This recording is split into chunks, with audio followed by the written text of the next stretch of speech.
What's up, everyone? It is the very first episode of the Inside the Lines podcast.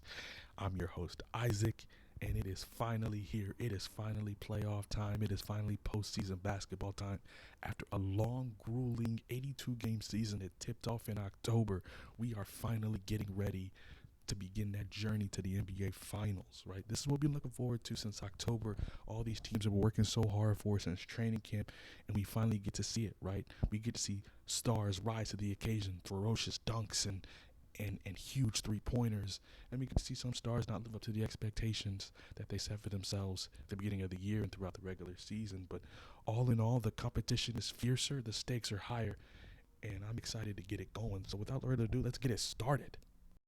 And we're going to get things started here with the Eastern Conference, right? The Eastern Conference playoff outlook. And if we take a look at that top spot, the number one seed in the Eastern Conference, the Boston Celtics finished with not only an East best, but a league best 64 and 18.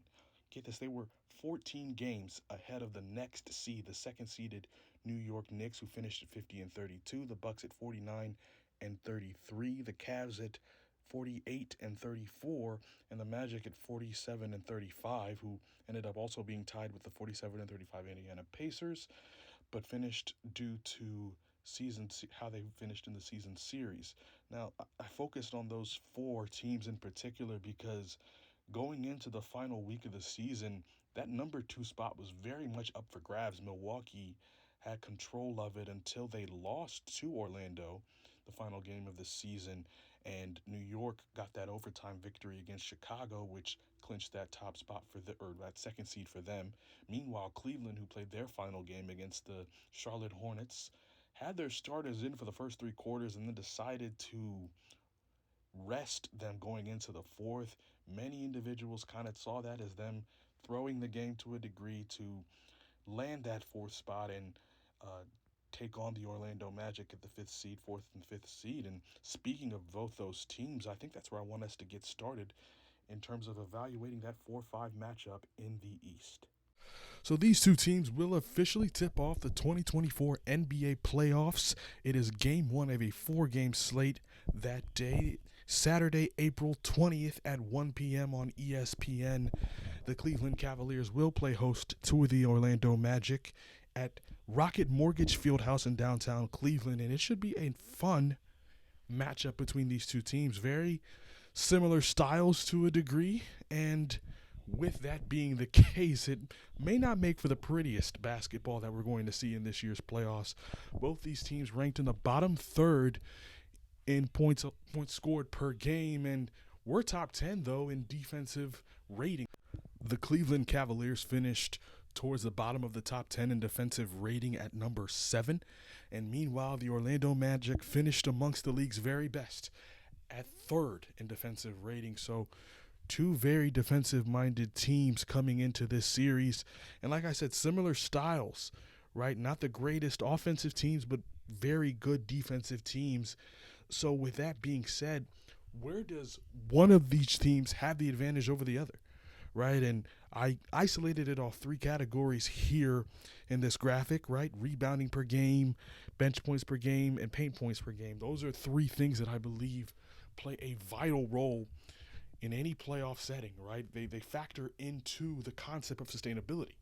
At the end of the day, there are about 4 or 5 things that I believe predicate playoff success. One of those things is sustainability, how you are able to continue to repeat something that you had success with over and over on a night in and night out basis, especially when attempting to beat a team 4 out of 7 times, right? The next thing is, of course, star power. How do your stars perform? How do they rise to the occasion when it comes to executing the game plan or executing just one-on-one, winning their one-on-one matchups and being able to lead their team to victory? Number 3 is versatility. If what you do well doesn't work, do you have something else that you're able to exploit that the other team cannot answer for in that moment as well? And then number 4 is coaching. What adjustments do coaches make? How do they impact a series in terms of making the proper adjustments, inserting players into rotations, making adjustments to game plans or schemes that they had coming into the series, right? How adaptable is a coach? How innovative and creative is a coach in designing schemes and designing game plans? Should they go to zone for one game in a series and see how it works? And if it does work, do they keep that level of zone throughout the entire series? Is that the key adjustment that changes the momentum of a series, right? Those things to me are major keys in terms of evaluating how successful a team can be in the playoffs. And I think they are indicative by the or partly indicative by the statistics highlighted here in this graphic, right? I mean, you take a look at rebounding per game. They may not be amongst the league's best in rebounding, but how do they compare towards one another, right? And the Orlando Magic seem to have a slight edge in that realm. Bench points help keep up the level of production when your starters have an opportunity to take a breather, right? How effective are you at getting points in the paint, getting the easiest buckets, right? Which factors into that level of sustainability as well. So it's going to be very interesting to see how these teams stack up against each other and how they play one another when it comes to that. But that's only part of the story. The other part of the story, or the other side of that respective coin, is head-to-head matchups. How did these teams throughout the course of this season, when they played one another, fare, particularly when they went head-to-head? Who had more success? Who had less success? And evaluating this here, taking a look at how the Cavs and the Magic fare versus one another when they went head-to-head, they split the season series, right? So coming back to that, like I said, similar styles and how close these teams are in terms of talent level, evidenced by the seeding. They were pretty dead even coming into this season in terms of, or coming out of the season in terms of how they looked when they played one another. And in addition to how they looked when they played one another, how did what they did throughout the course of the regular season differ to what they did when they played one another? Were they better when they played one another? Were the Cavs better when they played the Magic versus when they played all the other teams in the league? Were the Magic better when they played the Cavs versus when they played all the other teams in the league? And looking at the statistics here, specifically with the points per game, starting with the points per game, the Cavs didn't seem to have much of a drop-off in that statistical average. They stayed relatively consistent, dropped off by a tenth of a point. So not really anything material there. The Magic, though, however, going from that 110 points per game to 107.5, the Cavs defense fared rather well against the Orlando Magic this season. Going back, though, looking at the rebounding numbers, the rebounding numbers did drop to a significant degree between those both teams when they played against one another. And the Magic still, who had the advantage when they played all the other teams in the league, seemed to have lost that rebounding edge when they played the Cavs. So it was very interesting to see that element of it, in addition to the Cavs field goal percentage rising and the Cavs 3-point percentage also rising when they played the Magic as well. So the Magic still had the edge in bench points. They still were able to get more out of their bench than the Cavs did, in addition to the fact that they were also able to still maintain that level of paint presence that was better than Cleveland's. But at the same time, I see here from the stats here that the Cavs have maybe an opportunity to exploit their versatility more so than Orlando's. Orlando did not shoot particularly well, specifically from the three-point line in the season series versus the Cavs, only shooting 33% from three. Cavs shot 39% from three versus Orlando. So I see a level of versatility that the Cavs could, in fact, exploit with having the ability to shoot the three and being able to still have a decent paint presence against this Orlando team. So it's going to be very interesting to see, because Orlando themselves have some versatility that they can exploit that the Cavs don't have, with the ability to score off the bench in ways that Cleveland cannot, right? With guys like Cole Anthony, Jonathan Isaac, Mo Wagner, guys who can come in, and even Joe Ingles, guys who can come in and maintain a level of scoring that in the starter's absence, right? So that's a level of versatility that Cleveland doesn't have. So it's going to be very interesting to see what it can come down to with both these teams have slight advantages over the other. It's going to come down to the star power. It's going to come down to the coaching and the adjustments, the innovation, the creativity amongst the coaches that was previously discussed earlier. So coming down to the level of how the stars perform and how the coaches execute their game plan in a game of high level basketball chess, which is going to be fun to watch. So speaking of star power and coaches, let's take a look at who to watch in this series, who will have an impact potentially going forward in this series, and what to expect with these key players going forward in this series. And first up, it's Donovan Mitchell, right? Hands down, the best player in this series, the most accomplished player in this series. Donovan Mitchell, so far this season, has fared pretty well. These numbers are head-to-head matchups as well, specifically to how they've matched up when they've played against one another. Donovan Mitchell, who played in 3 out of the 4 matchups, had a pretty solid outing against Orlando this past regular season. Mitchell averaged 27.3 points per game, shot 44% from the field, not as high as you would like to see, but still not bad in itself. Shot 35.7% from 3, and had 7 assists per game when matched up against the Orlando Magic. This is a big series for Donovan Mitchell. Donovan Mitchell right now has been ousted in the first round of the playoffs for back-to-back years, and since that matchup against Denver in the bubble, hasn't really put it together postseason-wise and made a deep run. And taking a look at what's on the line for him and how this is such a big deal for him, Mitchell needs to make a loud statement in this year's postseason, right? Especially going out back-to-back years to a Jalen Brunson-led team, 1 year in Dallas, or 1 year losing to Dallas without Luka when they played Utah. Donovan Mitchell was still with Utah at that point in time.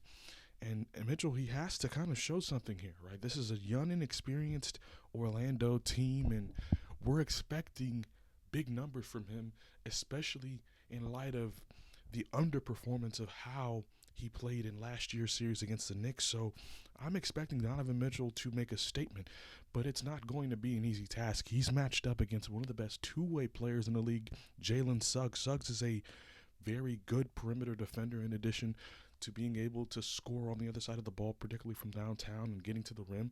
So Donovan Mitchell might have his hands full this series, but we're still expecting him to show up. We're expecting him to do his job and to lead the Cavaliers in every way possible, and hopefully for them to a series win. And next in line, it's got to be Darius Garland. Darius Garland, one of the Cavs' former All-Star guards, who didn't have the greatest of seasons, only averaged 18 points per game this season, but played pretty well when it came to matching up against Orlando this season.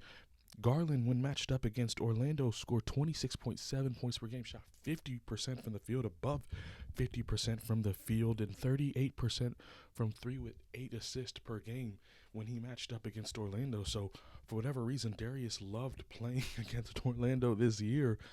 And like I said, up and down season for Darius. Some of that could be attributed to injury, of course, telling the story of how Garland broke his jaw midway through the season and wasn't really able to eat, and as a result lost some weight and has been trying to kind of regain that rhythm. And it's been kind of up and down for him since he returned from that jaw injury. But he rounded out the season all right. It was still a little up and down, but I do think there was more positive than negative from him. But the focus for Garland going into this series is seeing if he can eliminate those late game turnovers, right? The turnover numbers are a little bit higher this year than years past for Garland, so it's going to be interesting to see whether or not he can kind of limit those, get those under control, and perhaps help the Cavs be in better position to win this series as well. And then next is Max Strus. The Cavaliers' three-point shooting this season, which is an edge that I pointed out earlier, is something that they need to exploit in this series. And one of the biggest keys in that is Max Strus. Now, in an earlier game, even in an earlier clip that I showed, a guy by the name of Sam Merrill, who was knocking down threes for Cleveland, was pivotal in a game that they played against Orlando this year, in which they won by almost 30, right? And the reason why I bring that up is if Max Strus can shoot the ball at a little bit more of a consistent clip and kind of replicate, obviously Merrill shot extremely well. I think he went 8 for 12 in that game from 3. If he can even produce half of that in games that he made 2 or more threes, the Cavs won against Orlando. So he's going to be pivotal in making sure that the Cavs kind of keep up that level of consistent three-point shooting. So these three key players, and obviously there's more, right? You don't want to,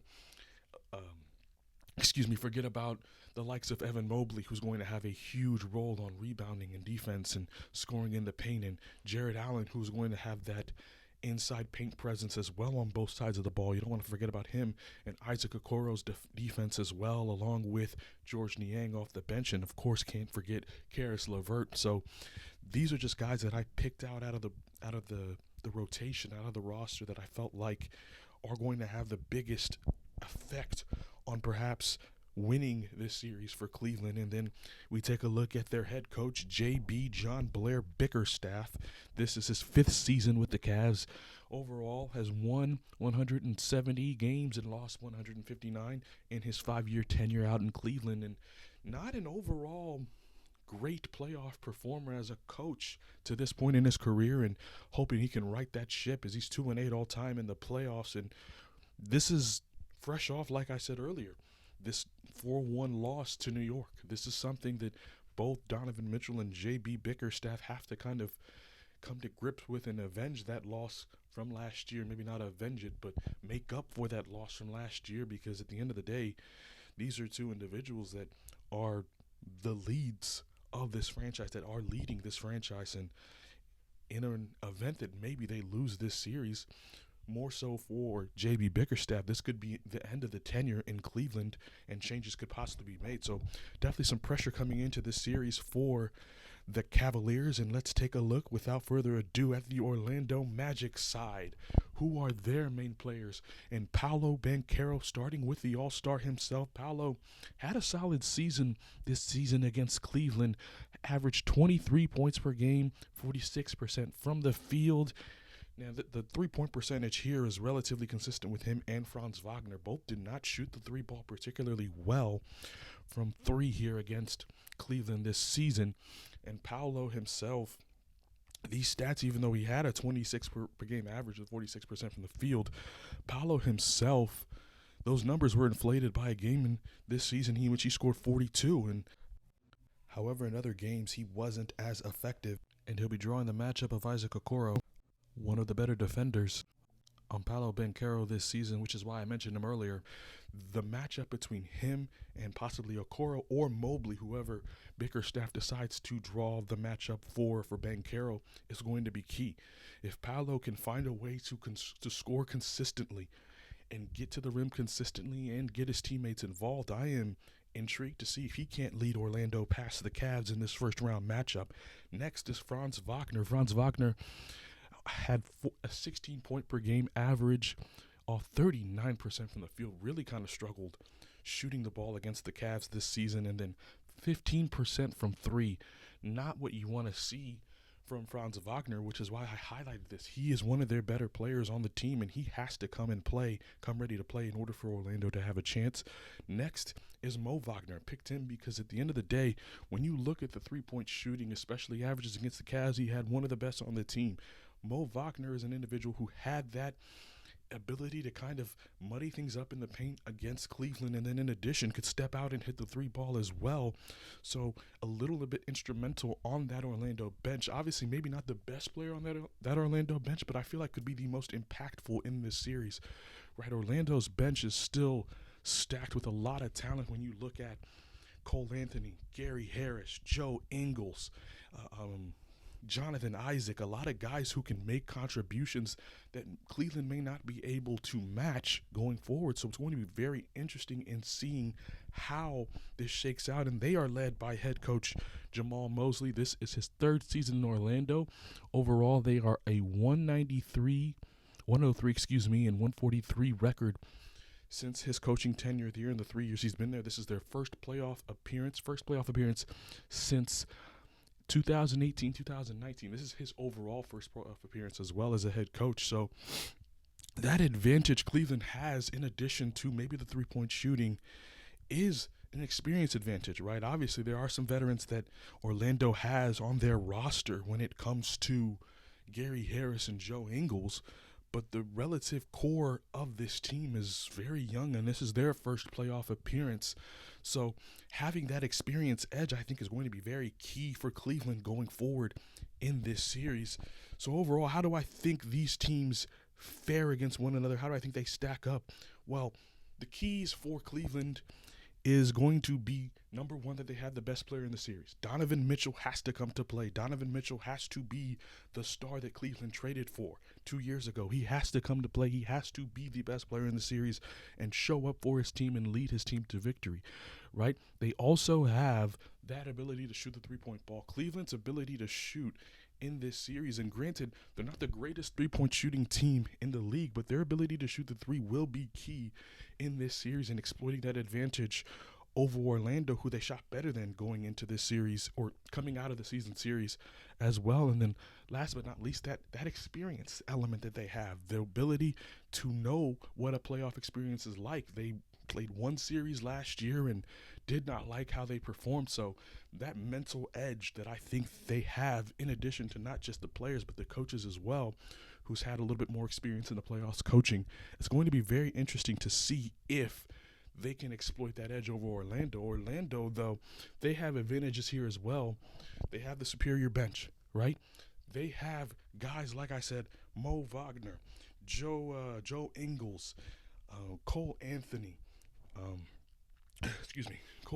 Gary Harris, Jonathan Isaac, all these guys who can make an impact that Cleveland may not be able to match, especially scoring-wise, is what I'm kind of expecting to see unfold here. And that advantage is there for sure if they can exploit it, right? Another advantage Orlando has is being seventh in clutch win percentage so far this season. If Orlando can find a way to keep this series close, keep games in the series close, I like their chances in making this game and taking – I like their chances in perhaps taking a game away from Cleveland, maybe stealing a game in Cleveland, perhaps, and maybe taking control of the series from that point on. But this is their first playoff series, right? There's still going to be an innate young factor in this team because their core themselves have not all been together in this type of environment, in this type of playoff setting.